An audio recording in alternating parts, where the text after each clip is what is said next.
Au-delà des nuages, des vents qui grondent, sur terre, dans le ciel, le bout du monde, info qui tourne et qui résonne. Le Doc News capte chaque onde. Les nuages dansent le bas. Salut à toutes et à toutes, c'est le Doc News pour de la news, j'espère que vous allez bien. Moi ça va super, on va checker un peu En ce moment il se passe un peu du bordel un peu partout dans le monde, comme vous l'avez vu en ce moment, les systèmes politiques s'effondrent, on va détailler ça un peu plus en détail. Et oui, comme vous le savez, certains systèmes qui sont actuellement au pouvoir sont soit pas gérés par la corruption, le mensonge, la fraude, du trafic, etc. qui peut être assez hardcore. Comme on a pu le voir avec l'histoire de Trump et tout lors des élections où commence à février notre ami Joe Biden. Et avant de continuer cette vidéo, n'hésite pas à liker, partager et abonne-toi. Et on est parti pour un nouveau petit suivi. Que s'est-il passé en moins d'une semaine? France, effondrement du gouvernement. Allemagne, effondrement du gouvernement. Corée du Sud, effondrement du gouvernement. Géorgie, effondrement du gouvernement. Syrie, effondrement du gouvernement. Canada, ce matin, au moment où je règle cette vidéo, effondrement du gouvernement avec la loi qui vient de faire comme en France, loi de censure. Et sans compter l'Afrique, parce que oui, l'Afrique aussi, en ce moment, il y a... Ouf.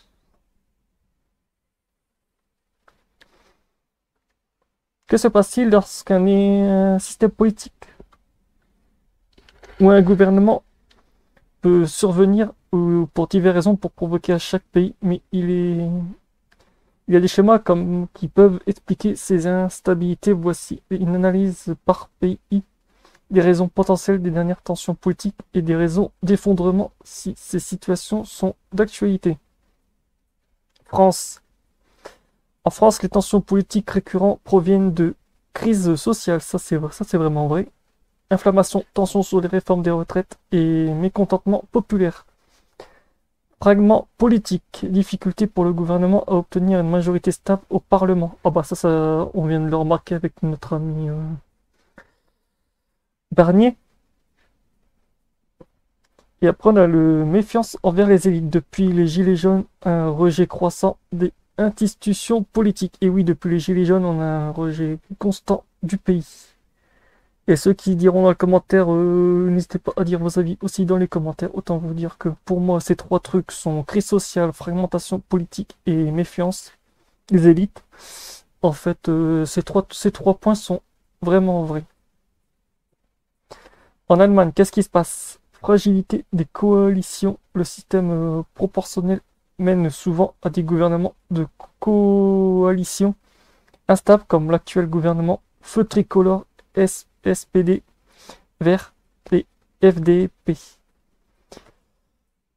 Ouais, après je sais quoi? Pression économique. L'Allemagne fait face à une crise énergétique post-gaz russe et des défis de transformation écologique. Ah ouais, l'escrologie. Parce que ouais, l'écologie, c'est pas pour dire, mais ça fait une de ces chutes du turfu. Vous checkerez dans les news parce que tout qui vient d'être dit là est vrai.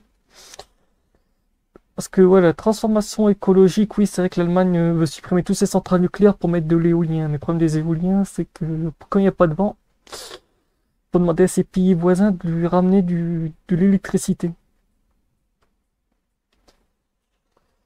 On va partir en Corée du Sud. Popularisation politique. Une division entre conversateurs et progressistes ralentit les réformes. Corruption.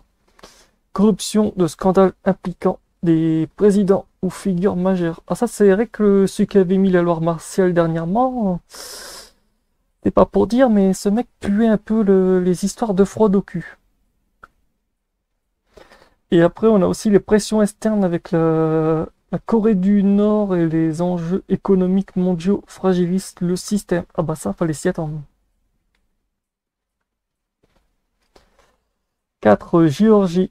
Influence étrangère, le pays est pris dans l'Occident et l'influence russe créant des tensions internes. La démocratie fragile. Bon, de toute façon, les démocrates sont fragiles de partout. On a l'impression, depuis que Trump et tout, c'est le système de démocrates est en train de se casser la gueule, mais à une vitesse. les démocrates étaient sous masse oxygène, bah là ils sont tous en train de plus sous masse oxygène, ils sont tous en train d'essayer de se choper une seringue pour être allez vite vite, je crois qu'on va sauter. Les élections sont souvent controversées et la société est divisée par l'avenir du pays. Instabilité institutionnelle, absence d'une structure gouvernementale stable et de mécanismes solides pour prévenir les crises. Ah, ouf. Après, on va partir direct sur la série. Conflit prolongé. La guerre civile a dévasté les instituts du pays. Les États autoritaires, le régime Bachar el-Assad s'accroche au pouvoir malgré l'effondrement économique et les tensions internes. Ah bah dis donc.